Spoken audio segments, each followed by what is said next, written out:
முதலாவது அமர்வு பாராளுமன்ற வளாகத்துக்குள்ளே நடந்தது. இதிலே நாட்டினுடைய ஜனாதிபதி அன்றகுமார் திசாநாயக்குடைய ஒரு உரை சிறப்புரை ஆற்றிருந்தார்.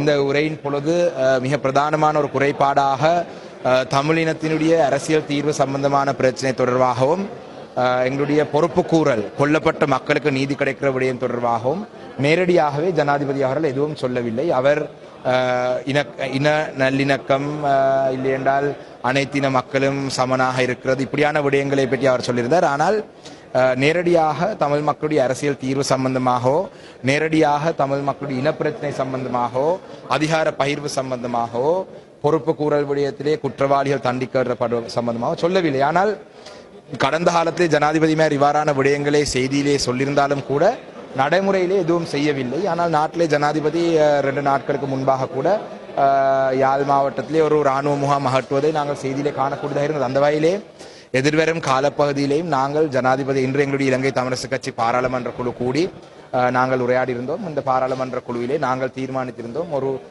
அறிக்கையை தயார்படுத்தி கோரிக்கையில் உள்ளடக்கிய ஒரு பட்டியலை தயாரித்து அதனை ஜனாதிபதிக்கு நாங்கள் சமர்ப்பணம் செய்து ஒரு சந்திப்பை மேற்கொள்வது பற்றி எங்களுடைய இலங்கை தமிழரசு கட்சியுடைய பாராளுமன்ற குழு கூடி இதை ஆராய்ந்தது.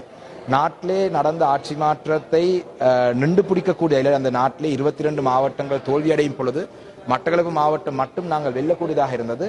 நாட்டிலே மக்கள் எதிர்பார்த்த அந்த மாற்றம் ஊழல் இல்லாத ஆட்சி இல்லாட்டி ஊழல் இல்லாத அரசாங்கம் மன்னிக்கவும் ஊழல் இல்லாத அரசியல்வாதிகள் என்றது என்னூடாக மட்டக்களப்பு மாவட்டத்துக்கு நேரடியாக அனுபவிக்கக்கூடியது. அதனால தான் அந்த நாடு முழுதும் அனுர வேண்டாலும் இலங்கை தமிழரசு கட்சி மட்டக்களப்பு மாவட்டத்தில் வெல்லக்கூடியதாக இருந்தது. அந்த வகையிலே நாங்கள் ஜனாதிபதியினுடைய அனைத்து செயல்பாடுகளை நாங்கள் விமர்சிக்க வேண்டிய அவசியம் இல்லை. எதிர்வரும் காலத்திலே அந்தந்த விடயங்கள் வரும் பொழுது நாங்கள் அதை அந்த என்ன சட்டம் மூலம் என்ன விடயம் அதில் பேசப்படுது ஆராயப்படுது என்று பார்த்து அது நாட்டு மக்களுக்கும் தமிழ் மக்களுக்கும் நல்ல விடயங்களாக இருந்தால் நாங்கள் அதை பற்றி நாங்கள் பார்க்கலாம் என்றுதான் எங்களுடைய நிலப்பாடாக இருந்தது. மிக முக்கியமாக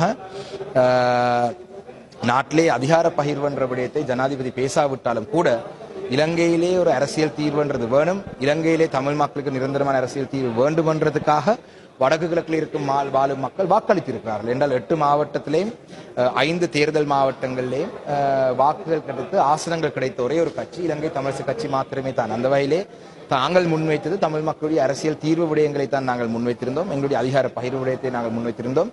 ஒரு இலங்கைக்குள்ளே தமிழ் மக்களுடைய அரசியல் உரிமையை பற்றி நாங்கள் பேசியிருந்தோம். அந்த வகையிலே அதுக்காக எங்களுடைய மக்கள் அங்கீகாரத்தை தந்திருக்கிறார்கள். அந்த வகையிலே ஜனாதிபதி தமிழ் தேசியம் இல்லாட்டி தமிழ் மக்களுடைய அரசியல்